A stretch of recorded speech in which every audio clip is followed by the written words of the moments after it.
Renault was one of the first, together with Nissan and Tesla, to bring out a modern electric car here in Europe. First you had the Renault Fluence, and sorry French, that was probably pronounced wrong. And after that you got the Renault Zoe. But as with many car companies, after that the innovation did not go as quickly anymore. But Renault wants to change that with this extra Renault Megane. Extra Renault Megane? Yes, extra Renault Megane. Because besides this electric version, Renault still sells the internal combustion engine version. And that is a completely different car, luckily, because this electric version stands on its own bespoke EV platform. Anyway, hello there monsters and men, ladies and people.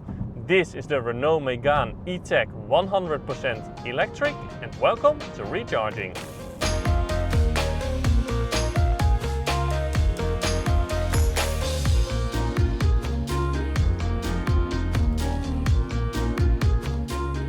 Let's start with all the numbers, so then that is done. The Renault Megane Electric is available with two different battery packs. One of 40 kilowatt hours, that one has 130 horsepower, does 0 to 100 in around 10 seconds.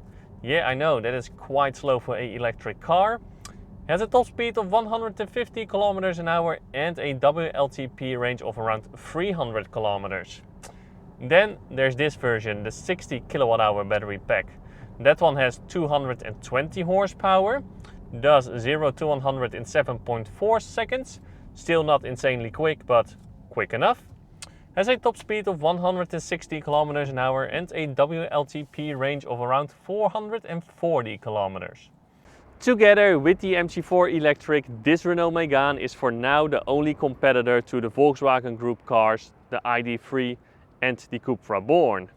What Renault did really well with the design of this Renault Megane is that it is still very recognizable as a Renault Megane. And even though I don't like the internal combustion engine version, I do like this one. I like what they did here. Good job. Yes, this is a hatchback about the same size as a Volkswagen ID.3, but as with most electric cars, it has a higher stance because people like it. Crossovers. Yep. What helps with the higher stance of this car is that by default Renault gives this car huge alloy wheels, 18-inch by default. This top of the range version gets 20-inch alloy wheels. They are huge for such a small car. Most cars nowadays that stand on a bespoke electric platform have rear-wheel drive. This Renault Megane does not, it has front-wheel drive. Is that a bad thing? Well, if you ask me, no, it is not. I mean, this car is not designed as a sports car, is it? What Renault did well though is that when flooring the accelerator pedal, the power comes very gradually and therefore you don't have a lot of wheel spin like in a Hyundai Kona or a Kia e-Niro. What they did also well is that, well, again, this car is front wheel drive, so there is a lot going on over there. But this car still has a small turning circle and it makes it great for maneuvering in town. What is also great? Finding a good driving position in this car. Plenty of adjustability in the seat and in the steering wheel. What this car does have though, like all other electric cars that are not a crossover or SUV, is a raised floor because, well, they have to fit a battery pack under there. So then, how does the car drive? Well, it drives fine. The suspension is comfortable but not too comfortable like the MG5 for example. There's not too much road noise, there's not too much wind noise. In that regard, this is a really nice car to travel in. But this is not my type of car and this is personal preference, I think. I will explain you why. When I drive a car, I like some weight in the car. And no, I don't want a 2.5 ton SUV, but I like some weight in the steering wheel, I like some weight in the brake pedal. And when I first got into this car, the steering was too light. Okay, you can adjust the weight of the steering wheel in the infotainment system, so I did that. Now the steering, it's fine.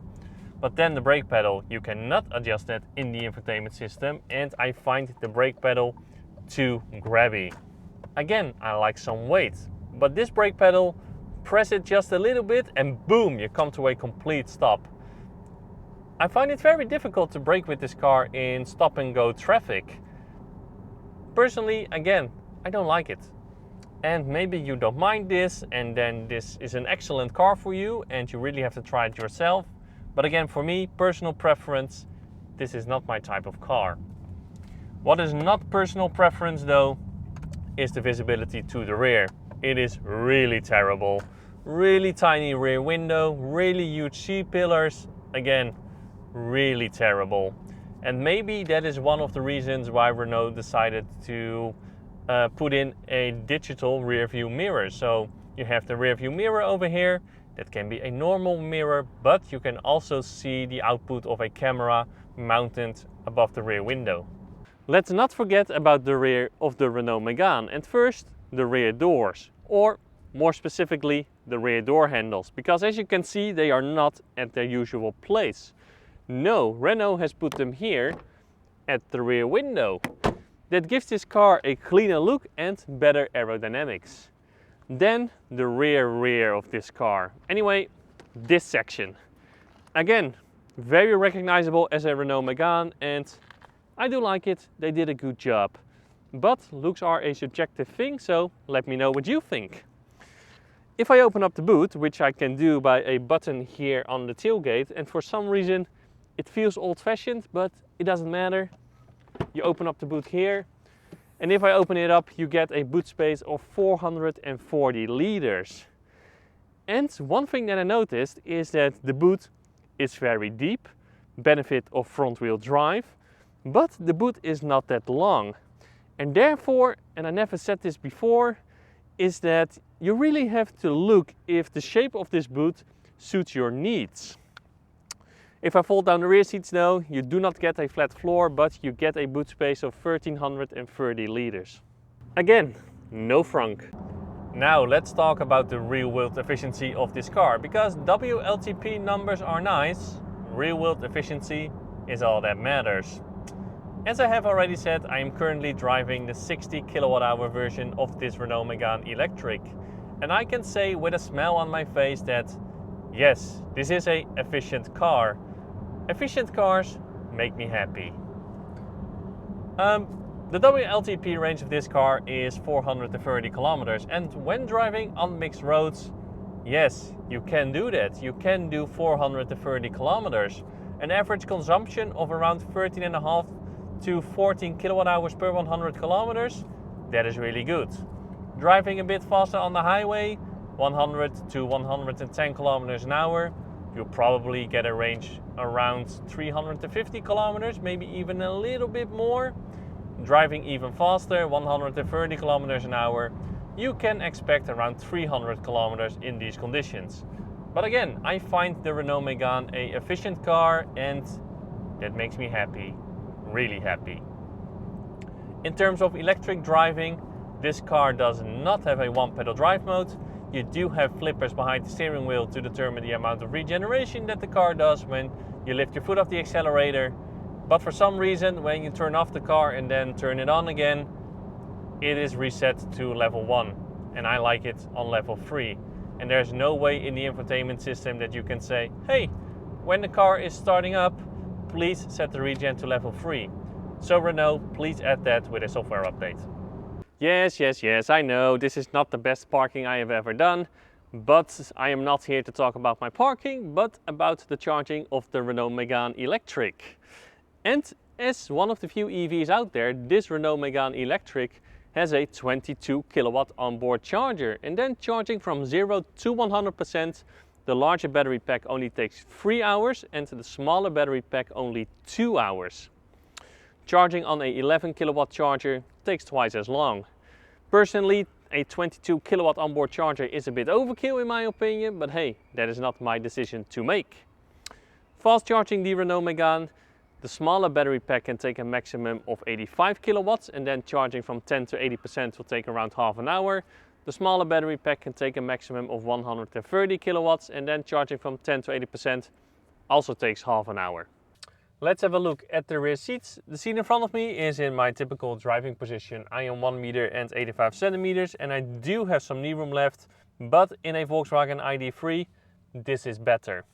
I can also shove my feet under the seat in front of me, but I have to notice though that I raised up my seat a little bit, so if the seat is in its lowest position, I can probably not do this. Besides that, there is a flat floor, but sitting here with 3 people is going to be cozy.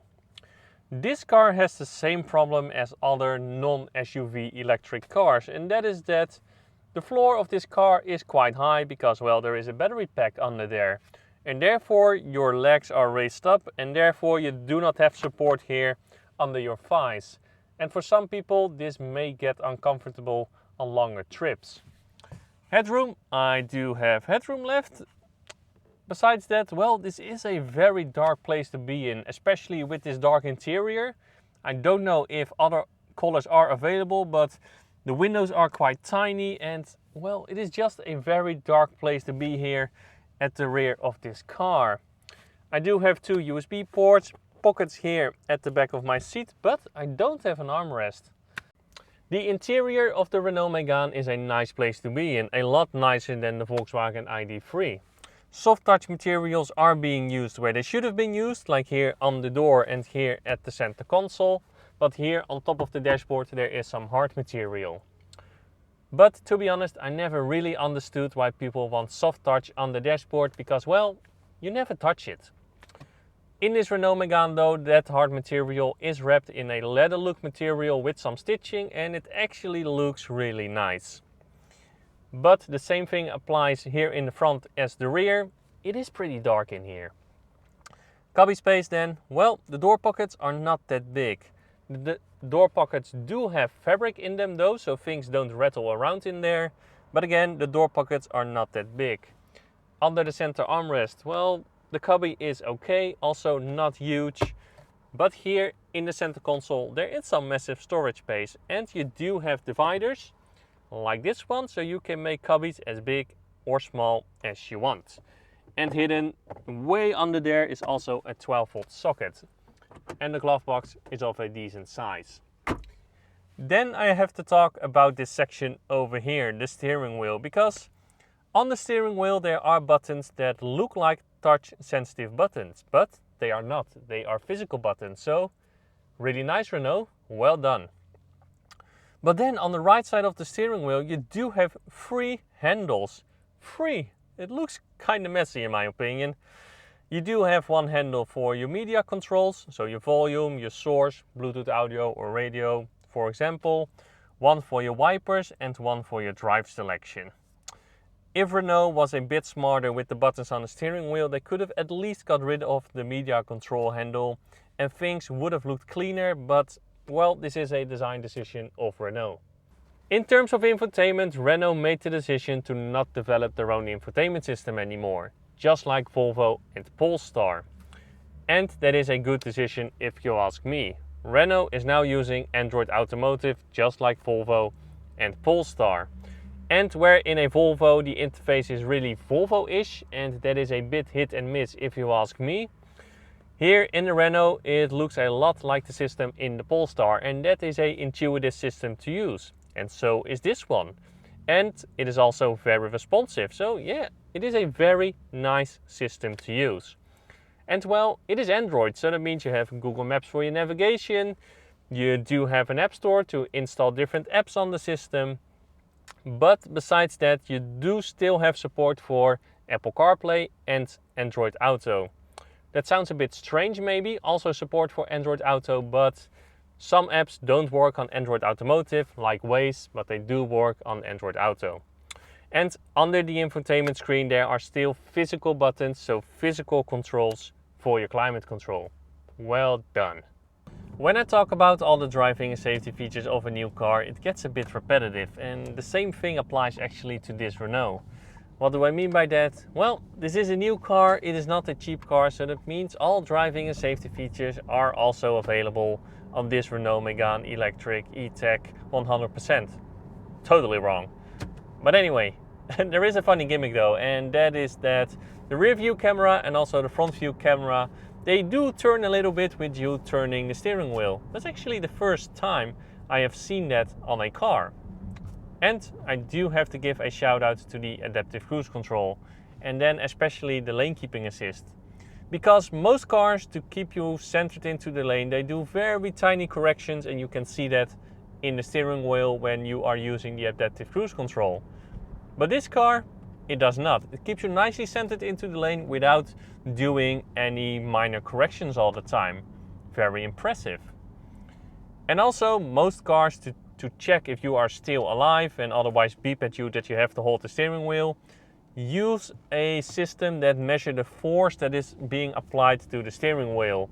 So you get a beep, please hold the steering wheel, you're holding the steering wheel, nothing happens, the beep is still there, and to let the system know you are still alive, you actually have to move the steering wheel a little bit. Really annoying.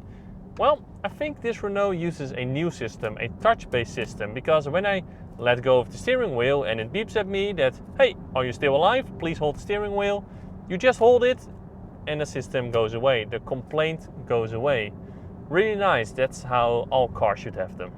Before I give you my final verdict, first a big shout out and thank you to Van Mossel in Rotterdam for lending me this car.